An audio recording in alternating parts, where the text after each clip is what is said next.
This program is rated PG. It contains themes and scenes which may not be suitable for very young audiences. Parental guidance is advised.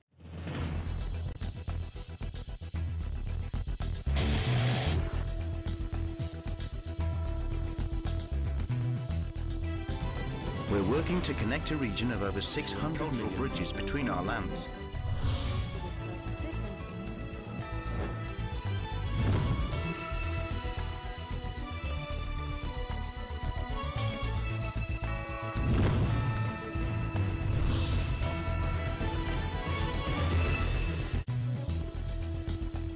Hello and welcome to ASEAN in Focus. I'm Maricar Velasco. Delivering to you the latest news in and around the ASEAN region, I'm Mariel Soriano. On today's headlines,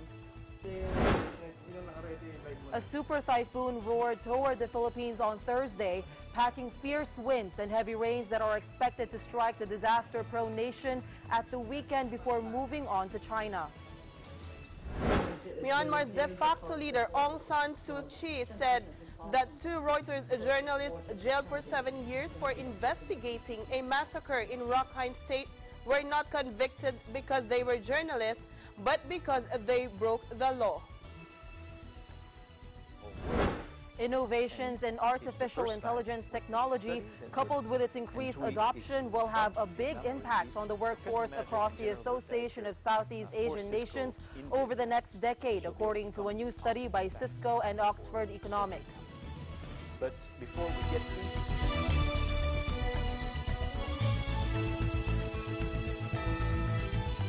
A super typhoon roared toward the Philippines on Thursday, packing fierce winds and heavy rains that are expected to strike the disaster-prone nation at the weekend before moving on to China. Authorities said some 10 million people in the Philippines are in the storm's path, not including millions more in heavily populated coastal China.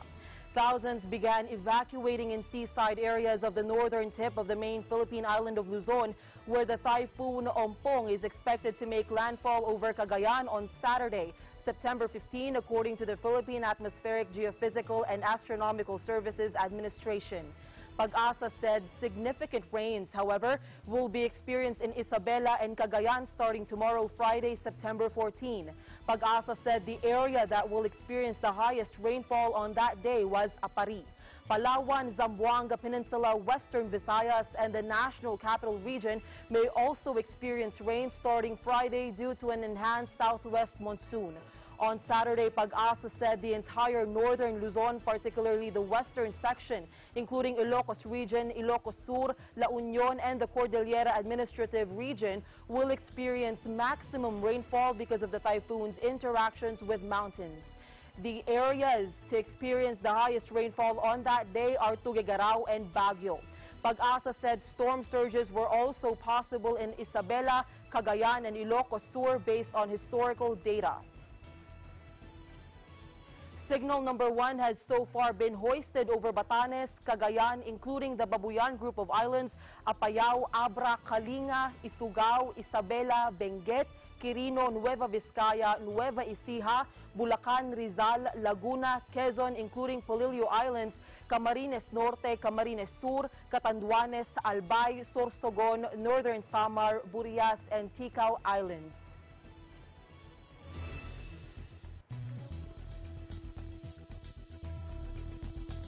Millions of people are at risk from a strong typhoon set to smash into the northern Philippines this weekend, which could bring floods, landslides, and huge waves to the disaster-prone nation. Emergency workers have been deployed in the northern tip of the main Philippine island of Luzon, where Typhoon Mangkhut is expected to make landfall on Saturday. It is currently barreling across the Pacific with gusts of 255 kilometers or 160 miles per hour. Richard Gordon, chairman of the Philippine Red Cross, says they're worried for the 10 million people in the Philippines living in the path of this destructive storm. Pag-asa said Mangkhut will be the strongest typhoon this year, peaking at gusts of up to 270 kilometers an hour on Thursday, before easing to still dangerous velocities as it approaches land. As per Communications Officer Mary Joy Evala Rosa, the Philippine Red Cross estimates 3 million Filipinos live in the direct path of Mangkhut. She said 7 million others are at risk in the country, with the typhoon expected to boost the intensity of seasonal monsoon rains that have already caused widespread flooding in central Luzon, a mainly farming region north of capital Manila.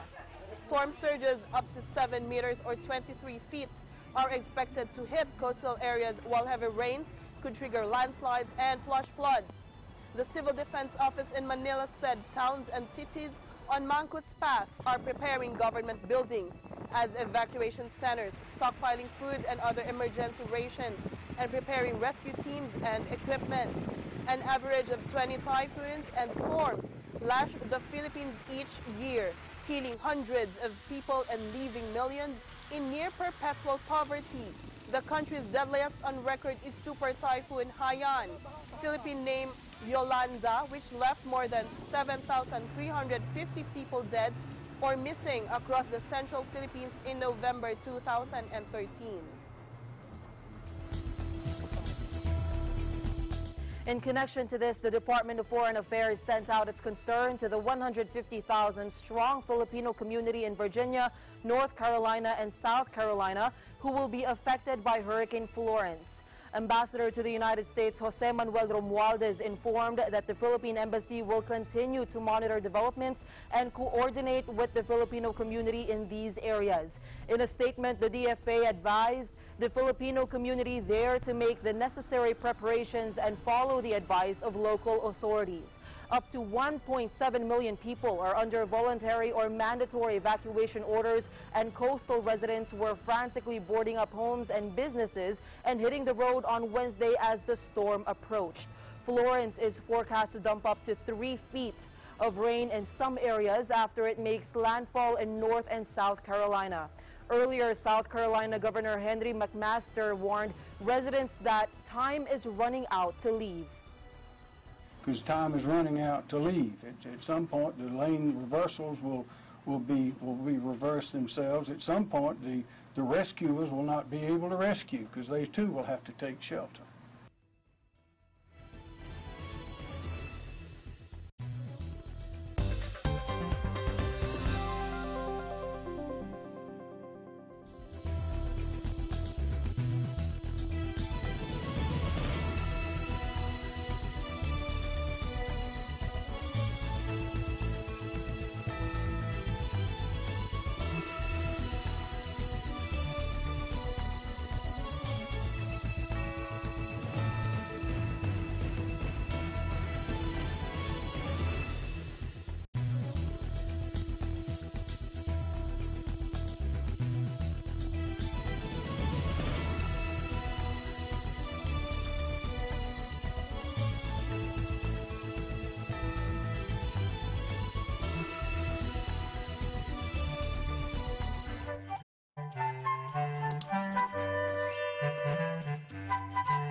Welcome back.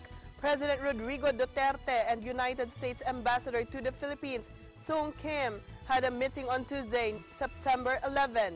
In a Twitter post, Kim said he and Duterte had an excellent meeting on shared goals including defense priorities and economic partnership. Kim said that their alliance remains strong and ironclad. The president discussed with Ambassador Kim the shared goals and objectives between the Philippines and U.S., including economic partnership and defense priorities. The meeting between the president and Kim took place after Duterte lambasted U.S. Assistant Secretary of Defense for Asian and Pacific Security Affairs, Randall Shriver, for warning the Philippines against buying defense equipment from Russia. Duterte later said several U.S. cabinet members wrote him to make a sales pitch for the U.S. military equipment, including F-16 fighter jets. President Duterte said, however, that what he needed were attack helicopters. Duterte recently ordered the military to purchase intelligence equipment from Israel only. Chinese Foreign Minister Wang Yi will visit the Philippines from September 16 to 18. This, according to the Department of Foreign Affairs. His visit was upon the invitation of Foreign Affairs Secretary Alan Peter Cayetano. According to the DFA, the visit is aimed at further building on the increasingly strong foundation of friendship between the Philippines and China, adding it will also again provide both sides an opportunity to take stock of infrastructure projects under the Philippine government's flagship Build, Build, Build program. Adding the two sides are also expected to continue discussions on oil and gas cooperation with the view of coming up with a framework of cooperation that conforms to respective rules and regulations and international laws. It said issues on the West Philippine Sea would also be discussed. According to Cayetano, State Councilor Wang's visit is a demonstration that the Philippines' bilateral ties are becoming solid and steady, adding that the Philippines and China are both committed to continue on the path of cooperation. Myanmar's de facto leader Aung San Suu Kyi said that two Reuters journalists jailed for 7 years for investigating a massacre in Rakhine State were not convicted because they were journalists, but because they broke the law. Watch this. They were not jailed because they were journalists. They were jailed because the court has, sentence had been passed on them because the court has decided that they had broken the Official Secrets Act. Wan Lon, 32, and Kiao So-u, 28, were each imprisoned for 7 years last week for breaching the country's hardline Official Secrets Act while reporting atrocities committed during the military crackdown in Rakhine, challenging critics of the verdict, including the United Nations rights groups who once lionized her and the U.S. Vice President to point out where there has been a miscarriage of justice. Suu Kyi said the case upheld the rule of law. Take a look. There are, of course, ways in which we, with hindsight, might think that the situation could have been handled better. But we believe that for the sake of long-term stability and security, we have to be fair to all sides. The rule of law must apply to everybody. Army-led clearance operations last August drove 700,000 Rohingya into Bangladesh, carrying with them widespread accounts of atrocities, rape, murder, and arson by Myanmar police and troops.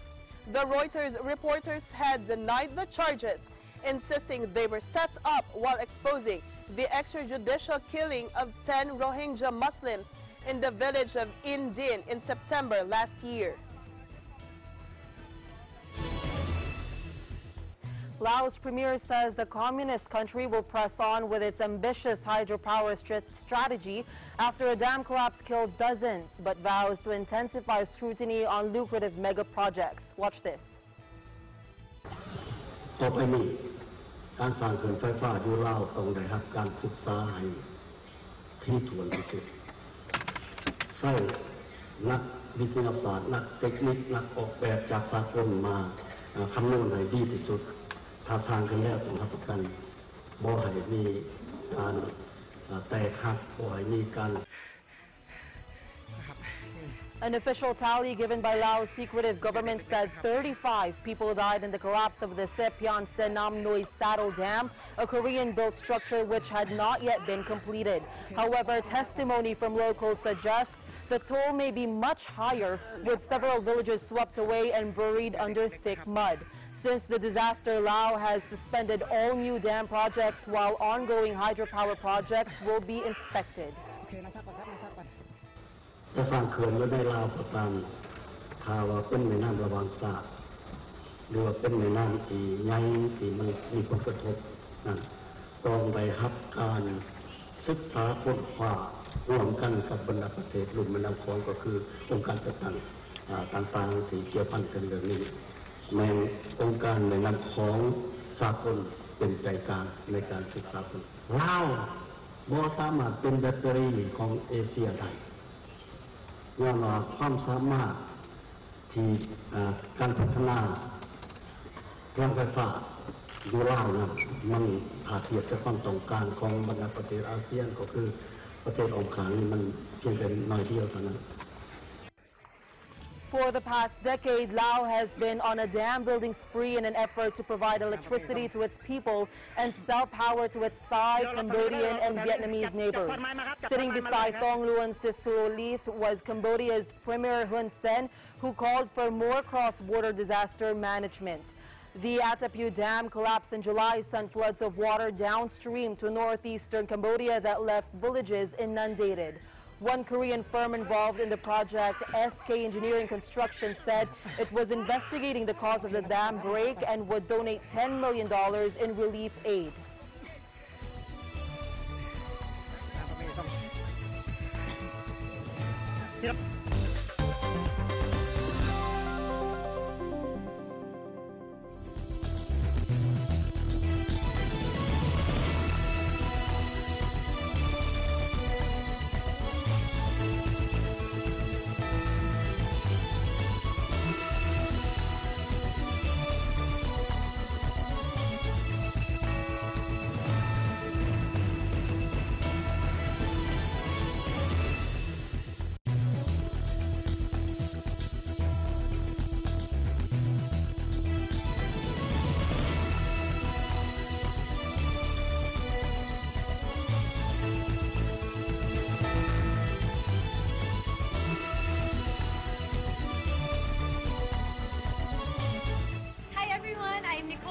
Your EBC Las Vegas correspondent, reminding you that we should view every day as a new day. We should not let the troubles of the past hinder us in moving forward in life. And don't forget to watch Digital Nest on Tuesday and Thursday at 7:30 p.m.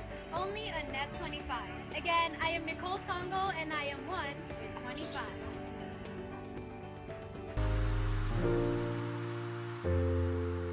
Landmarks, Linggo, alas 6 hanggang alas 7 ng gabi.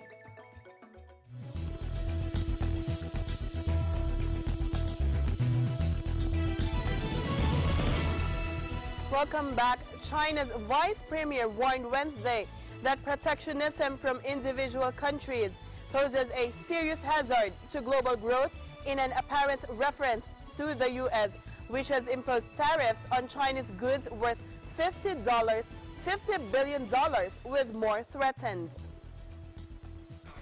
当前世界经济总体回暖上行，但不稳定、不确定的因素在增加，特别是个别国家采取保护主义和单边主义措施，严重破坏了以规则为基础的多边贸易体系，成为影响世界经济的最突出风险。一是坚持的开放不严，历史经验表明，自我封闭没有出路，开放合作才是正确的选择。当今世界正变得越来越小，各国利益和命运紧密相连。我们要旗帜鲜明地反对保护主义和单边主义，坚定地支持多边主义，维护开放型世界经济和多边贸易体制，促进贸易和投资的自由化、便利化。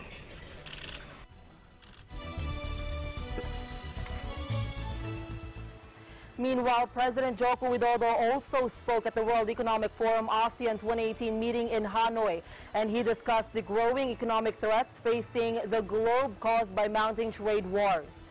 However, he vowed to work with his fellow, quote, Avengers to defeat the supervillain behind it.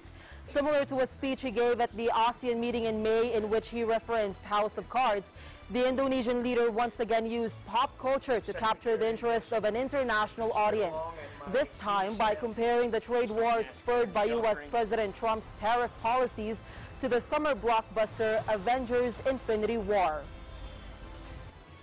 Not since the Great Depression of the 1930s have trade wars erupted with the intensity that they have today.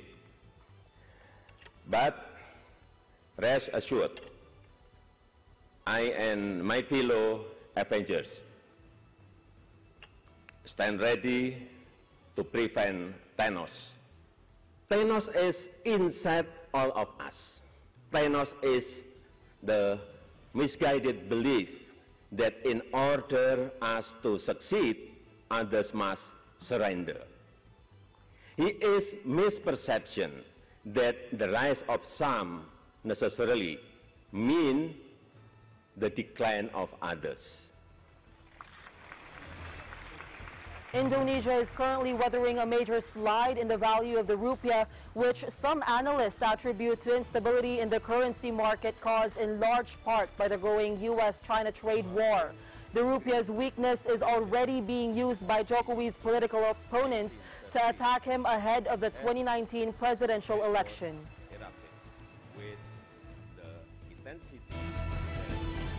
Innovations in artificial intelligence or AI technology, coupled with its increased adoption, will have a big impact on the workforce across the Association of Southeast Asian Nations, or ASEAN, over the next decade, according to a new study by Cisco and Oxford Economics.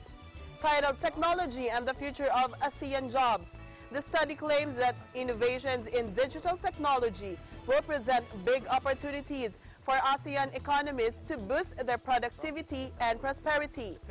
A more widespread adoption of existing technologies, coupled with advances in the use of AI through software, hardware, and robotics, will cut the cost of goods and services, drive demand, and create millions of new jobs. Naveen Menon, president for Southeast Asia at Cisco, however, said, there will be a marked shift in the region's labor market as lower-skilled jobs are displaced. Now, in terms of where Vietnam is, in terms of... So we have seen that when we look into the creation of jobs, we see that there are going to be some sectors that will see an increase in the job market. So the wholesale and retail industries will see about 1.8 million jobs created. The manufacturing industries in ASEAN will see 0.9 million, close to 1 million jobs created. The construction industry will see about 1 million jobs created. We also see jobs will be created, about 400,000 jobs created in hotels and restaurants. However, the AI-enabled technologies will also see a marked shift in the labor model. So the labor market will change shape. What that means is that many skills that we have now will be redundant. We also will see, unfortunately, the lower skilled workers will be the most at risk. And the sectors that are most vulnerable to the impact of AI are in the services and the agricultural industries. So in total, we expect about 28 million jobs fewer will be needed in order to fulfill the same economic output as today. So let me just say that again. In order to keep the same economic output, we can deliver the same economic output by 2028, but with 28 million fewer jobs. The jobs that are going to be impacted, we've mapped by country. So the largest displacement of jobs on a percentage basis will come from Singapore. 21% of the labor force will be displaced. That equates to only 500,000 jobs, 500,000 jobs. Indonesia, on the other hand, will see about 9.5 million jobs impacted. That is only 8% of the labor force, but that is the largest number of jobs that will be impacted in ASEAN. Malaysia, we expect, will see about 1.2 million jobs impacted. That's 7.4% of the jobs in total. The Philippines will see about 4.5 million jobs displaced. That's 10% of the workforce. Thailand will see 4.9 million jobs impacted. That is 11.9 or 12% of the workforce. And Vietnam will see 13.8% of all the jobs displaced, and that is 7.5 million workers in Vietnam. So in total, that adds up to 10.2% of the overall labor market. That is 28 million jobs in total. So of the 28 million jobs, 6.6 million of those jobs will require reskilling. So that means 21 million jobs will not require dramatic reskilling. They will basically, you may be operating in the retail industry or in the trucking industry, and you may continue to see your job in that industry. However, 6.6 million of those 28 million jobs will either require a shift in the occupation that you're doing, a shift in the task that you're actually doing, the task profile, or a shift in industry, or a shift in the country. So if you're working in the Philippines, you may need to move to Vietnam, or if you're working in mining, you may need to move to retail. There's a lot of shifts, and 6.6 million of those workers will need reskilling.